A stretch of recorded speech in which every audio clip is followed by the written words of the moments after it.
Welcome into Double Overtime, season 1.875. Eventually, we'll have to start season 2. I'm Jenna Weiner. He's Sascha Vogel, and we have a special guest with us to open up the show because we're going to be talking Northwest Challenge Showcase game, Portland versus Seattle, AUDL, Western Ultimate League, pairing up. We have Ulti World senior staff writer and podcast host as well of AUDL podcast Stall 7, Alex Rubin. Alex, welcome to the show. Thank you. And a long-time listener, first-time caller. It's great to be here. Excited to have you on. We're talking 8v8. We're talking semi-pro mixed. It was a fun back-and-forth game. Seattle taking it down in the end.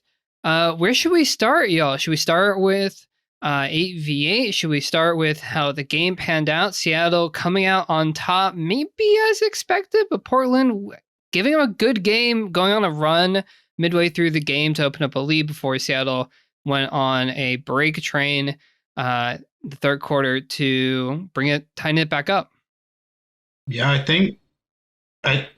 think we should start with, I guess, like just the different rules that were in place. Like there was kind of a mixture of the AUDL rule set and the WUL rule set, which was interesting to me.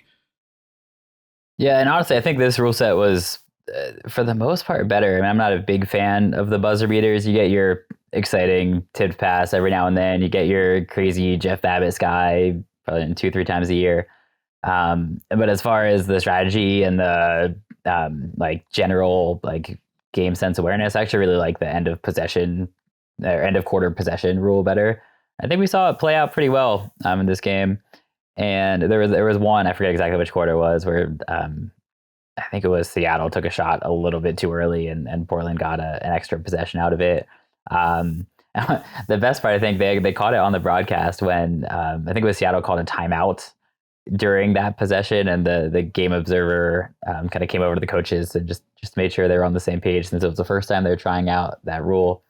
Yeah, I think it worked, and I think to me it seemed like a fairly normal mixed ultimate game. I mean, is that crazy to say that, it's 8-on-8, it's in this big stadium, the teams have never played together, there's all sorts of reasons why it could have looked different. And watching this game, it felt like it would be great to watch 10 more of them. Like it felt like fun ultimate to watch.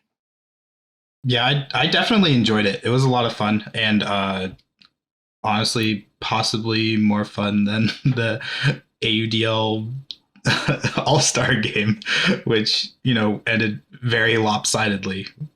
But yeah, I thought it was great. I honestly, hopefully maybe in the future we can get an 8v8 pro mixed league, because that would be a lot of fun. Yeah, and something that I know that Sascha, you and I talked about on our last mid-break season episode ahead of the showcase game was what sort of like, especially offensive strategies we might see with more players on the field. I certainly am an advocate for trying new things in different ways and bringing different strategies and lineups from like soccer of like a 2-3-2 sort of setup, 2 handlers back and 3 mids and 2 like wide deeps on the wider field. And I was hoping and excited for the possibility of that. And I'm not sure if it was unfamiliarity or not enough time, but we just mostly saw vert stack and side stack and split stack, which are fine and which put players in isolation space on the bigger field, certainly for the Western Ultimate League players. But I would love to see going forward more ingenuity, more creativity, especially from coaching staffs, in terms of if this becomes a more regular thing, even if on a more regular basis for showcase games, more innovation in that way. Because I think the further you get, the more players you add, the more different sorts of formations you can have, and especially on the bigger field, I think there's a lot of potential for playing around with the different formations. And I mean, stall counts too. 5-second stall in the AUDL All-Star game, 7-second stall in the showcase game. I think it could still work with a faster stall count potentially, since that seemed to go fine. Certainly made for a lot of scoring in the All-Star game. But Alex, any thoughts on sort of the strategies that we might see play out, especially being more used to seeing the AUDL playing on the bigger field, sort of the strategies we already see potentially play out with 7v7, let alone 8v8? Yeah, you read of, if you follow anything on Reddit, you hear about the Hex offense. I want to see the Octo offense, right? When you got 8 people, especially if you do shorten the stall count, then you might need a little bit more of the give and go kind of flowy moves that you do see in a Hex style offense. I'm only a little bit tongue in cheek about that. I actually think it's the principles aren't terrible there. It would be interesting to see, but really, actually, I want to focus on the defense. We saw, I think your inclination is right at the beginning that there wasn't a lot of practice time. And as an exhibition game, there's only so much these players can care, especially many of them competing in the club championships that just wrapped up. And this is sort of the start of the off season. People aren't really working out to be in peak competition shape. And my guess is that the coaching staffs were not exactly game planning so much as they were, game organizing or game managing for their players, making sure everyone gets the right kind of play time and that sort of thing. But yeah, I would love to see, you got 8 people. Let's go make a zone defense, right? Like when coaches want to make practice harder, you play 8 on defense and 7 on offense. Or at least that's what I do as a college coach. Yeah, it's very true. Sometimes I'll play 9 or 10 on defense just to mess with the offense a little bit. I'm a defense first coach.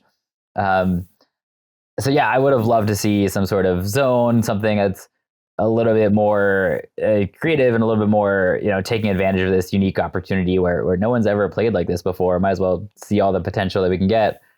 And instead, I think because there was so much else that was new, a lot of the strategy ended up being familiar, and that was something that players could resort to. Yeah, I mean, I do like that they were doing things that they were used to. It made it exciting, but I also do agree that, maybe every third, fourth point or something like that, try something new, try something out, like experiment with something. Because like you said, the coaches probably weren't really coaching as much as they were just saying, all right, go. Yeah, I mean, look, there was, one big strategic adjustment on Portland. Rafi Hayes came in midway through the third quarter, kind of changed the shape of their offense a little bit. But that just shows you the nature of the exhibition game. That I think players were here to have fun, here to showcase what mixed ultimate could look like on the professional level. It looked good. And we've been seeing these games happen as one-offs for a few years, especially in between Seattle and Portland.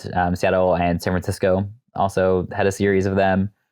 Actually wrote an article about that back in like 2018. If y'all want to go dig through Ultra, get me a few more clicks, that'd be great. But it meant a lot to those players to be able to showcase that. And that was before the women's professional leagues really kicked off. As women's division professional leagues, I should say. And I'm wondering, now that there is a bit more of an established presence with the Western Ultimate League that has been very clearly willing to cooperate and communicate with other Ultimate entities like the AUDL, if we'll see this sort of thing become more common. I think we're maybe a little, we're not quite down the road of having a full mixed league yet. I don't know if y'all remember, someone tried to make one. It was like the United Ultimate League. Yeah, I think that UUL the back in the day. It was like a 6v6. Yeah. And the Um, Aussies have done 6v6, actually. I That's true. don't know if anyone has ever done 8v8, but I think the potential is there, clearly. Right. But I'm saying I wonder if this becomes a more consistent thing. Maybe if it's even like, each city hosts a game a year or something like that, where those strategies do develop and we do see more interesting gameplay now that we sort of have the proof of concept, if you will. I think the potential is absolutely there. And as someone who has played pretty much all my club time in mixed and has a lot of vested interest in sort of thinking about what mixed ultimate can mean from certainly a gender equity, a gender inclusion way of thinking, I think there's a lot of potential there. I mean, it was just, I'm gonna go a little sentimental for a second here, but I have been astounded at how much the matching language has pervaded the Ultimate community in terms of men matching players and women matching players. And I saw it as part of the broadcast as well for the showcase game. Um, and it's something that I am not going to take full credit. No, I'm going to take a small portion of partial credit as part of a like 1-3-3 like lineup thing where there's more of an emphasis on who you're matching up against, who you're defending versus people's personal gender identities. And that language has just run through the Ultimate community, especially in the last few years. And it just, there's to me so much potential for thinking about what does it actually mean to play mixed gender Ultimate. We say 8v8, oh, or 6v6 when the Aussies started to do it. Oh, it's fully gender equitable. And I always sat there being like, I mean, but we're still in this binary system. But the way that we can talk about gender matchups or the ways that we can think about mix that doesn't necessarily have to be, I mean, we saw it in club. We saw it in club where Vegas, Kelly Johnson was getting men marking up against her. Like, there's room for growth and potential in thinking about sport in more non-binary ways. And I think mix is an avenue for that. And the more we can go down that route of really thinking about what it means to play a mixed sport is one of the few sports where people match up against each other in a mixed gender setting. There's a reason why mixed is played at the World Games, why that is the model at the highest level in the world. And I think the potential for the semi-pro leagues, if not pro leagues down the line, to go down more of that mixed route, I think there's a wealth of opportunity there. It's just a matter of, especially with the AUDL being more established, will they be open to the idea of creating a mixed league, or do they already have the model down enough that opening it up to the Western Ultimate League outside of showcase games, is that the way that the AUDL will go, or will they say, we have everything, we're going to do it the way we want, and mix is going to be someone else's project to do, and it doesn't. Western Ultimate League could also lead that. They've just been around for relatively a lot less time than the AUDL. For as little time as the WUL has been around, though, I think they've made some big strides in the semi-pro world. I mean, obviously with this partnership is significant. I feel like they have more external sponsorship than we see, like even from USA Ultimate. And I think Also that true. I like that kind of drive and that kind of vision is helpful, beneficial for our sport. And I no reason to think WL can't take it off. Like the AUDL is busy focusing on its video game and trying to attract millions of the external funding. As much as I wish it was, I really don't think the AUDL is as invested in this kind of like deep in the Ultimate community existing desire. I think they're interested in making money. They're a for-profit entertainment league. I think it may end up being on the WO to keep pushing this, and the ADL might do it consistently, I hope. I think it looks good for them from a marketing perspective. I think it also does have significant, like it fits their vision also of putting on a great entertaining product that they can make money from. So not to say that I'm trying to make them seem a little callous here. I don't mean to do that. And I think we're more likely to see, of all the teams that have both AUDL and WUL teams, each team has to host one of these games and make an algorithm, make a standing, like whoever has the best mixed team gets a trophy out of it, and that's it. Like it might not be a full blown out league. I just don't think that there's we're already trying to support two different woman matching leagues, and AUDL is not asking for the same kind of community support. I think like they're not asking for donations, except they're just calling it a free purchase of their video game. So I'm not sure that there's so much desire out there for a fourth, like a real mixed league. But I do think this kind of event got good watches on YouTube. Shout out for making it free. Donate to the WL free live stream link. And I think it got, plenty of discussion in our Discord, right? We were making a whole podcast episode out of it. Like, it's clearly a good thing that should happen more often. Hopefully the leagues also see a reason to make that happen. Yeah, and Sasha, you're the only one out of the three of us, I think, who've actually played in any of the leagues involved for any amount of time. What are your thoughts from sort of, I would say the most internal perspective to one extent or another, on sort of like what potential there might be for growth here, or if it seems like maybe the ADL is pretty entrenched, and so options might have to go elsewhere. From what I have seen from the AUDL over the past however many years it's been, it feels like they're pretty entrenched in keeping it as an open league and not mixed, if that makes sense. Yep. But I feel like Alex was saying, if each team could try to put on a mixed showcase, that would be really cool. Maybe because we have a lot of teams doing showcases at NFL games. Like, why not make it a mixed showcase at an NFL game? I've seen, I think Portland very recently did a Trailblazers game, which is pretty cool. But yeah, I think we need more of this. I don't know how or when it would be viable for the teams to do it. I guess it would have to be not during either season, kind of like this one was. But I think we need more, because it gets more. First of all, it gets more eyes for both of the leagues, and it gets more eyes on specifically women's ultimate, which, as we know, gets less eyes. That's just a fact, and we're trying to change that. Why do you think it can't be during the season? I'm wondering what it would look like to have I'll pick on Los Angeles and San Diego because I lived in LA and they both have teams that's easy travel. Why not have the AUDL WUL doubleheader? You got Aviators, Growlers, and Super Bloom Astra on Friday night, and on Saturday night you do a mixed game.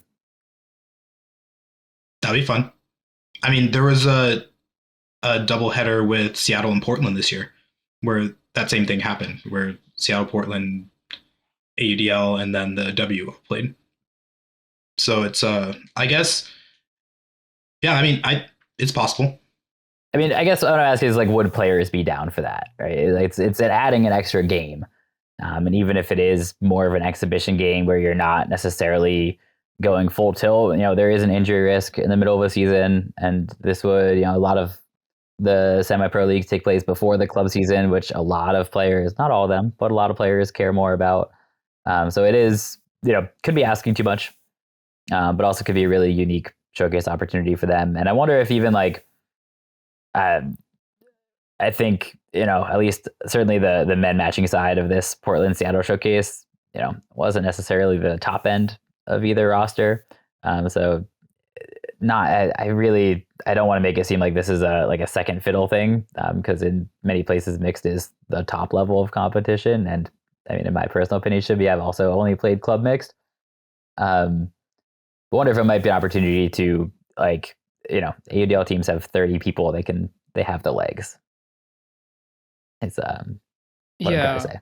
I think scheduling wise, it's a little tricky just because in the way that the Western Ultimate League certainly set up their schedule in their first year, the overlap with the ADL season was limited at best, which is to say that I want to say that AUDL game that was happening at concurrently or right after the Western Ultimate League game, or vice versa, was a preseason game versus an end of season game. And so I think there's maybe different things around Western Ultimate League teams ramping up for the championship.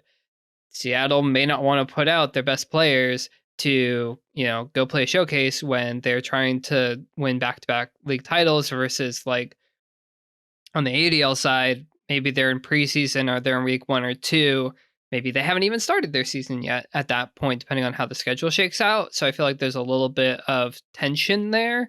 Not to say that it can't be done, but I think that is at least one hurdle to saying, oh, it's in season, it's the same. It could be a little bit different. Then again, we see all-star games, I would say for the most part, happen in mid-season for a lot of leagues. So I don't see why that's not possible as well. Dude, mid-season for the Western Ultimate League, and you get, guys who are still trying to ramp up. But again, injury risk, availability. I think it's a little touchy. Having an off season makes it easier, but if you have folks all in the same area anyway, playing games or playing preseason, I think that could also end up working out. So I think it depends. And again, stadium availability and timing and how much interest is there. Seattle, Portland, maybe more interest in playing a mixed showcase than potentially in other places. Sometimes there have been notable instances of women's division teams and men's division teams, or their related pro teams or such, not getting along. And that could potentially come up, I could see in different settings. And I think it'd be maybe easier said than done to try and do that. Also, like, we could go on, but right, Utah doesn't. I guess Utah now does have a team. I was gonna say it doesn't, but Colorado didn't have a Western Ultimate League team. So, or does Arizona have a AUDL team? No, right? They do not at the moment. So the Sidewinders would have no one to partner up with. So anyway, real quick, you said at the moment. Are you trying to tell us something, Alex? Like a Phoenix AUDL team? No, I don't. Okay, that's not on my radar. No, definitely. I'm sorry. That was just me thinking out loud. Phoenix? No, I mean, the one that AUDL finally gets its 10-year dream of expanding into Kansas City for some reason, because that's been on their website forever. Then maybe the Kansas City AUDL team could combine with the Arizona WUL team. That's the kind of mashup, make it work there.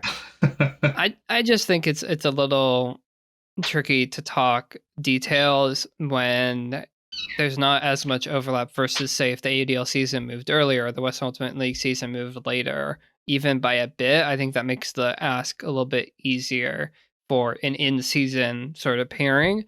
And you'd also have to sort out, like, oh, if they're like games happening one after the other, like who gets priority, and what if one goes to overtime? There's like stuff there too that hasn't necessarily been sorted. I was say when the AUDL preseason game took precedence over the WL regular season game, that was like totally fair and equitable. Yeah. Yeah, I do. I mean, I guess I'm coming at it from trying to reduce travel costs. I mean, that's all of the semi-pro league's biggest issue here. And I do also like wanting to protect the players off season a little bit. I mean, we're, especially this year was jam-packed. You conceivably have players who are playing a semi-pro season and a Worlds week-long tournament and a club season. By the time you get to November, like, I mean, there's a reason the AUD All-Star Game didn't have all of the people who you would think of as all-stars. Right? There's a lot of burnout happening in Ultimate, and it's tough to talk about adding a thing, even though it seems like all three of us agree that mixed semi-pro would be a good thing. And it's also one more thing that could be tough on people's bodies. And I mean, Western Ultimate League tryouts are happening already, and some nearly concurrently with the showcase game for the 2023 season. So it speaks to that point of trying to actually build it in off season versus having the showcase game be when folks aren't necessarily all ramped up for it. And again, injury risk, constant concern. Before we get to tryout things, Alex, you're welcome to stick around if you would like. Former, at this point, Californian, lots of Californian teams getting underway, roster announcements, that sort of thing. Should we shout out some of the star players from the showcase game before we move right on? Because there were, albeit, right, not everyone was there, not everyone could make it. Still some pretty packed rosters, especially from the Western Ultimate League side. Some standout players. Sascha, do you want to start breaking some of it down, or to shout out some highlight plays? Yeah, start out with Gredden Eisenbree. She was in the backfield a lot So also Greta is Ultiworld's Club Breakout Player of the Year and the WUL second runner-up Breakout Player of the Year this year. So being able to see her work the disc in the backfield a lot was pretty sweet. And she scored a few times as well and had a pretty sweet kick spike on one of the scores. Um, but yeah, she seemed very, very comfortable back there. And I don't think we've really seen her in the handler set a lot through club or in the WL. And, maybe that's starting to change. I mean, I would say Greta, I mean, for their impact, like they played a pretty significant role. Part of the reason why they won Breakout Player of the Year in club was because of, their role in the handler set, and her ability to just constantly be open, be a rock, I think was part of a factor for Schwa. But seeing it in the mixed format, and also notably, this is not an aside on how, Seattle was setting up, but I thought it was notable that at points it was a lot of the AUDL guys back for Seattle, but for Portland it was always Eisenberg back there time after time after time. And I think that was a bit of a difference in terms of how the teams were leaning a little bit. Seattle leaning a little bit more on their win matching cutters, while Portland's like, yeah, we can just put Greta back there and surround her with whoever, and no problems distributing the disc. Yeah, some fantastic play all around from Eisenberg. I got a shout out on the Seattle side. Yeah. Oh, yeah. Oh, AUDL. I was going to stick with a woman matching player whose name I did not know before watching this game. But Drea Baroma from Seattle. I felt like she balled out. It was, be honest, one of the pregame, I forget exactly which the commentator is, like highlighted her as she was like jogging around for warm-up lap. I'm like, okay, that's someone I never heard of. Maybe they'll do good. And it just seemed like every time I was, every time I looked up, I was like, oh, there she is. Like, even if she wasn't catching the goal, she was doing the right thing. So even Seattle, WL champions there, got your big names, got your Alexa Garrity's out there. Seems like the talent well never really dries up for them. Ever. They had a lot of, I know Ziggy on commentary was talking about a lot of the Seattle products coming up from the different high schools around Seattle. So yeah, Seattle supremacy, I guess. For sure. And have we talked about the JC Jones catch yet? We have not. Somehow we have that was not. Wild. That was great. That's Sports Center worthy. Like, massive grab. Massive grab, so clean. Big score for Portland in the relatively early goings of that game. Yeah, I mean, JC Jones had a number of highlights in the Western Ultimate League season as well, a standout player for Oregon Schwa in the club season. So, like, I mean, not surprising, but it's always impressive. Although on the Seattle side, there was at one point where one of their ADO players clean layout block at one point to prevent an up the line throw. So both teams were just absolutely bringing it out there. Yeah, that was Chris Roach, who had a pretty good game too. Like that wasn't his only thing he did that game. He had a few assists, a few goals, and more blocks as well. But yeah, that one layout block that he had was incredible. Other people on the Seattle side, Cheryl Sue, Alex Kirkland, and Lexi Garrity, just all over the place. Like there was a few points where near the end of the game where it was just like Sue to Garrity, Sue to Garrity, Sue to Garrity, and then one of them scored. They were just playing 2v2 with each other, and that was a lot of fun to watch. It is, especially as members of rival club teams too. Funny to see them working together. That's true. Mixtape and BFG pairing up in the pro level. I mean, that's what's cool, especially with pro teams, ADL and WL and PWL as well, although not involved in this particular showcase game. But just seeing players from different club teams grouping up and figuring out on the field like they've played together all the time, when no, actually they're on totally different teams and not playing with each other for a large portion of the year. Although again, with the different timings of the seasons, that's changing more and more in terms of, yeah, Lexi and Cheryl might play together on Tempest, and then they don't play together, and they'll play together for a showcase. on and on it goes. I mean, I happy to always have those two among others going at it. Also, in terms of like matchups, one matchup on the WL side, Alex, I'm gonna throw it to you after this for a particular matchup on the AUDL side. Seeing Eisenbray and Jamie Erickson go at it, two just literal giants for their teams matching up against each other, was just so cool to watch. I think I said at one point, of like, it'd be really fun to see Greta and Jamie match up in the club scene, and then here they are doing it in the showcase game. I was like, yes, please, more tall women matching players going up against each other, because I feel like we talk about it on the men matching side so often, and the more as a taller player myself, the more we can highlight those matchups, warms my heart at least. Yeah.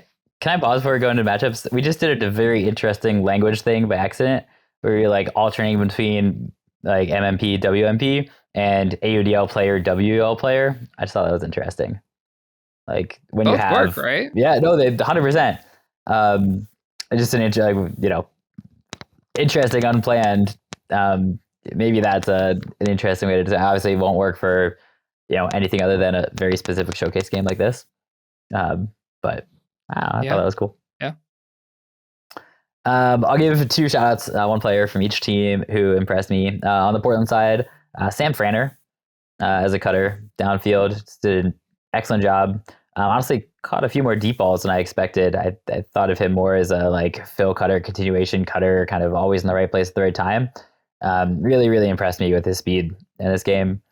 And on the sort of the opposite side, for Seattle, I thought Dom Jacobs had much nicer throws than we saw than I expected to see really from him. He sort of burst onto the scene, both for Sockeye and for Cascades and AUDL, as a good handler defender, someone who's really energetic, someone who is hard to beat. We haven't seen as much from him on the offensive side. This game, they're like throwing centering passes to him. So really impressive growth there from a young player with a ton of potential. And excited to see where he goes from here.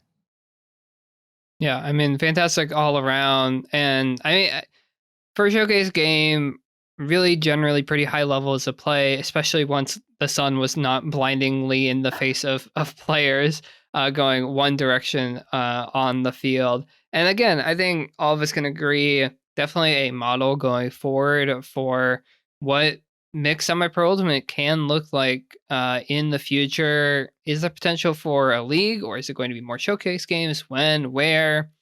Details to be sorted. Fun nonetheless. If you didn't get a chance to watch it, you can catch it on YouTube. Western Ultimate League's YouTube page has it available to watch, and I highly encourage y'all, if you haven't gotten a chance to, go watch that. Couple hours, including halftime in the intro, so not that bad in terms of a little bit of watch time in the general Ultimate off season before we launch back in with the start of the Western Ultimate League season. College stuff is happening, but it's still fall, so we'll get there as well. We're going to take a quick break. When we get back, we're going to talk some tryouts that are happening, some roster announcements on the Western Ultimate League side, because y'all, 2023 is right around the corner, and teams are getting ready. Names are being dropped. It's going to be a fun time, so we're going to take a break. And we'll catch you on the other side, talking everything WUL 2023 season prep.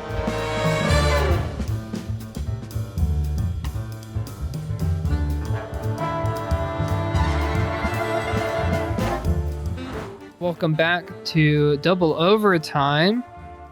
The break, we're talking tryouts, because somehow, even with the 2022 showcase game combo AUDL WUL, we're already talking 2023 Western Ultimate League teams.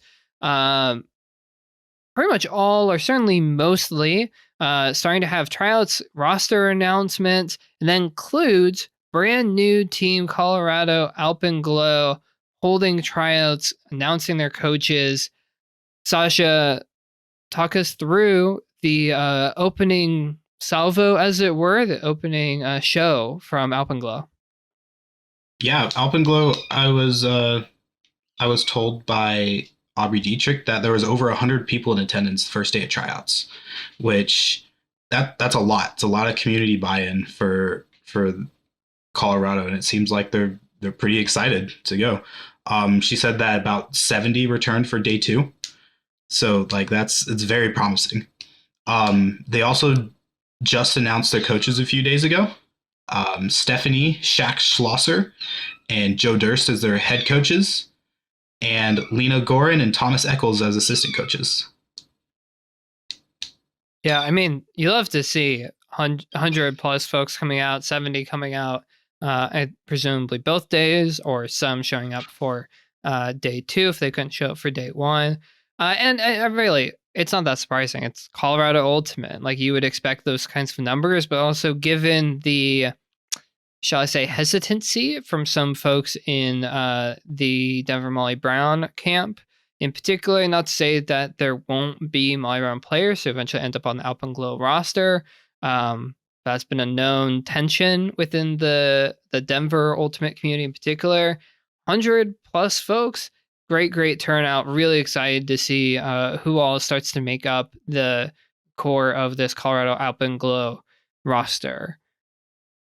Moving a little bit closer to home, San Francisco Falcons already holding their tryouts as well. Weekend 1 of tryouts this past weekend, and Falcons already starting to announce some of their re-signing or newly signed players, among which are Jacqueline Wen, aka Kobe, Sam Applegate, Audrey Sheehy, Eliza Chang, Midi Chang, Julia Ting, and Patricia Anderson. Midi Chang, the only one who is new to the Falcons. All of the others played last year. Falcons bringing back a solid core for what will presumably be another incredibly talented team. But as we saw last season, just having talent on paper isn't necessarily enough to win you games. So it'll be interesting to see as the Falcons continue to build out their roster. Again, tryout weekend 2 coming up. What this SF roster looks like ahead of next season. Bounce down to SoCal, then our former LA correspondent, Alex Rubin, still with us from the first half of the show. Some AUDL ties, obviously. Podcast host of the Stall 7 AUDL podcast for Ulti World, but also formerly of the LA area. LA Astros, San Diego Super Bloom, both putting out announcements. Tell us about it, Alex. Yeah, thanks for letting me stick around. Astra, I'll start with them. Signing the, I believe, breakout runner-up offensive player of the year, one of those two. Let me look it up real quick. Runner-up offensive player of the year. There we go. Maggie O'Connor. That'll be your headliner. As a fellow left-handed player, I love watching Maggie play. She can do just about everything on the field. Other signings for the Astra include Caitlin Weaver, Audrey Brown, Camille Wilson, and Avo Igawa, who I think is one of the more underrated defenders in the league. Love watching Avo play also. And I think another big news from the Astra as far as leadership goes, they signed Zubair Abdullah as their head coach for 2023. For those who are unfamiliar, Zubair has coached for a while, coached at U Chicago for their men's teams for a while. I think that's probably his most successful, prominent coaching experience. He won a Coach of the Year, maybe just in the region, but very well liked, well respected. So exciting to see him join up on the pro stage as well. And quick before we jump to Super Bloom, actually, one of the games of the season for the Western Ultimate League last year was between SF and LA in a game that decided the final playoff spot. It turned out neither of them could get it, even though coming into the night, both teams had the chance. Instead, the margin of victory was such that the Arizona Sidewinders made the championship weekend. I was on in-stadium commentary. I was losing my mind throughout the course of this game. Question for the panel, for Sascha and Alex. Will LA or SF or both make the playoffs, which we presume will be 4-team playoff again this year? Will either or both teams make it in this time around after missing out in a year when there were only 7 teams in the league and over half of the teams made it to the playoffs, 4 out of 7. SFLA joining Utah as the only teams to miss out last year. Sascha, any thoughts? I mean, obviously their chances are lower with more teams being in the league. Fair enough. Math. Math.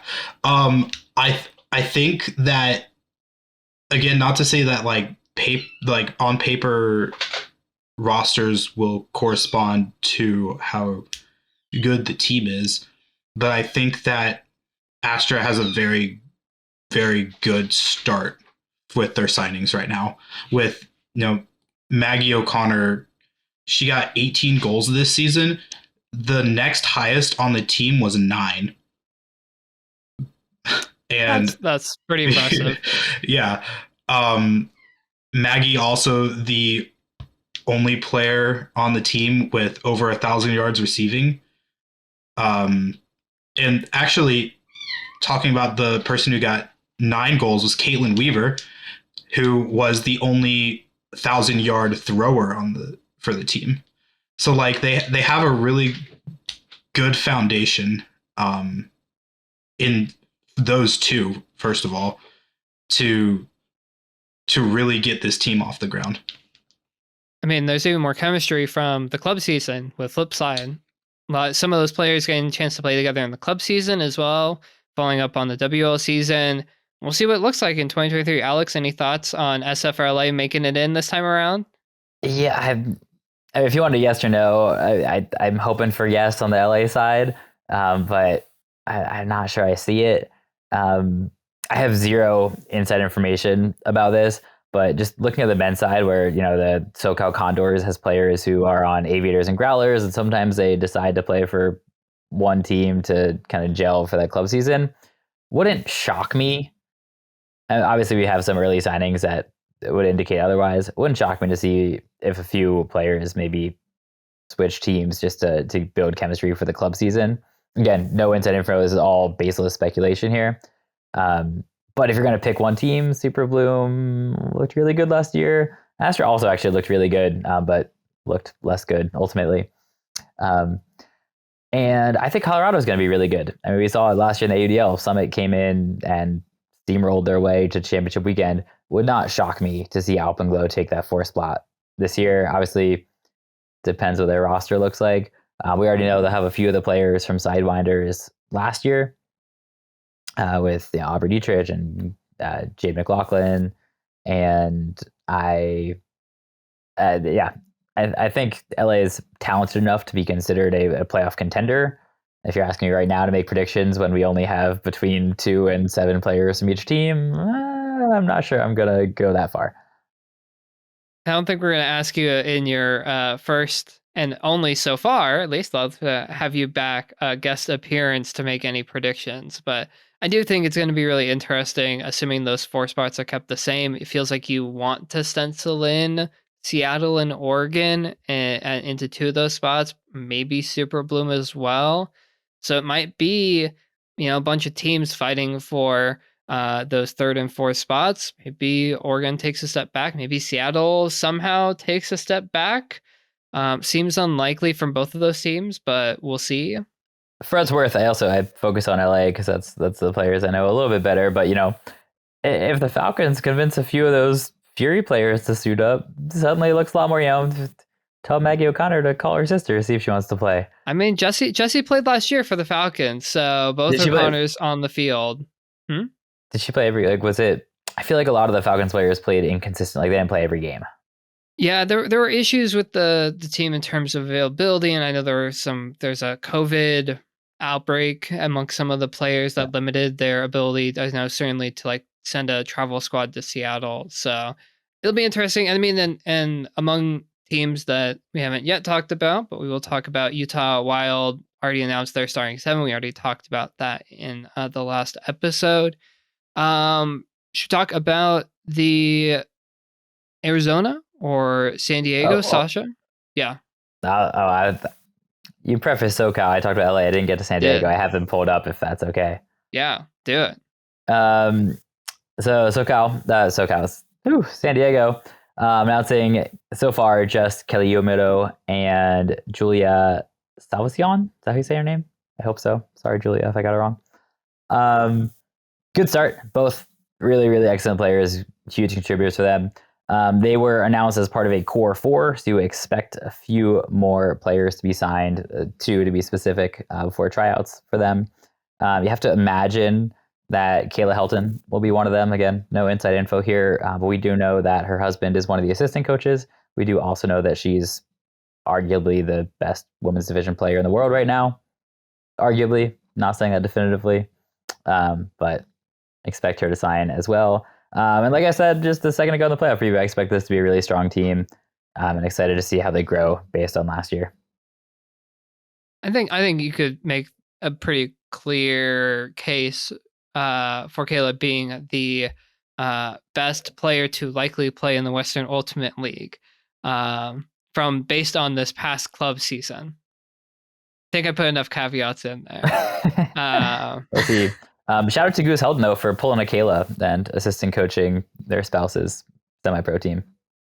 It worked really well for Growlers. Once Kayla came on board, they started making championship weekend.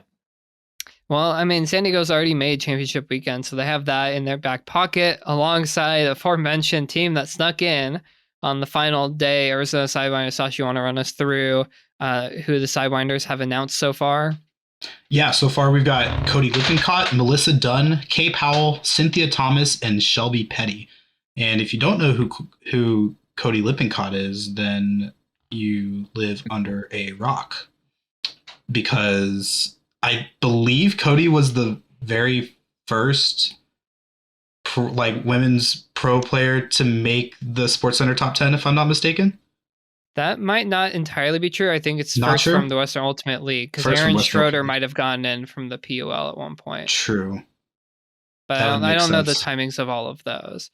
Well, the first Western Ultimate League player to make the SportsCenter top 10 was Cody Lippincott. And if you haven't seen that video, go on YouTube, look it up. It's awesome. So yeah, first great cutter out of Cody. Just she's fast, jump really high, great.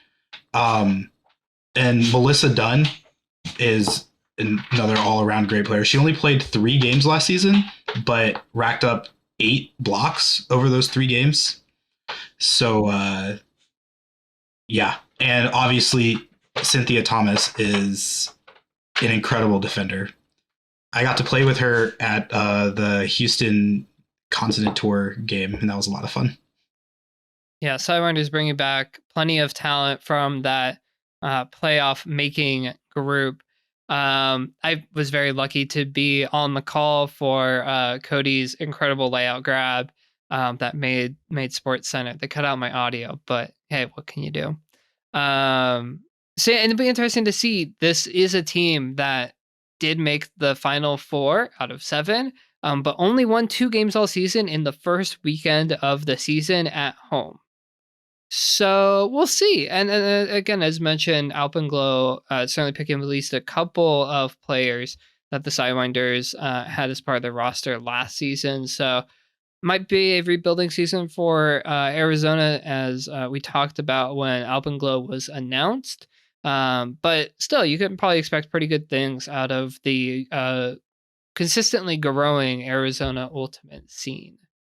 As for other teams, Seattle, Oregon, coming off of the showcase, haven't announced anything formally looking ahead to 2023, but rest assured, by the time we get to season 2, which maybe we'll have season 1.9275, what have you, before we get to season 2, I think our plan will be to be back when have a schedule for the Western Ultimate League, when we have some, if any, news from the Premier Ultimate League ahead of the 2023 season, before we officially launch into season 2. In the meantime, we'll be on and off depending on what news gets announced. Keep an eye out on social media for continued roster announcements, for post-trial updates from the various teams. I know at least on the San Francisco side, 2 weekends of tryouts. I think that's it. quick early tryouts for Falcons, as far as I know. Might get a full roster from San Francisco. Might take a little bit longer to come from some of the other teams, but keep your eye out on social media. Follow the Western Ultimate League on Twitter, Instagram, wherever. TikTok. I don't know if the league has TikTok yet, but maybe. And there should be plenty of exciting news. Pretty Sascha, sure they do. Alex, anything else to add? Pretty sure they do. They have TikTok. I know the Sidewinders have TikTok. Well, keep an eye out for that. Sascha, Alex, anything to add before we step away from season episode 1.875 or whatever? I think I'm good, but thanks for having me on the show. This was a ton of fun. And if we, see some more AUDL, WUL, maybe PUL, maybe USAU collaboration in the future, maybe it won't be the last time. But thanks for having me on. I appreciate it. Yeah, thanks for being here, Alex. All right. We'll be back sometime soonish. Keep an eye on social media. Until then, I've been Jenna Wyrick. He's been Sascha Vogel. And Alex Rubin has been joining us as well. We'll catch you next time for the next episode of Double Overtime. Bye. Bye.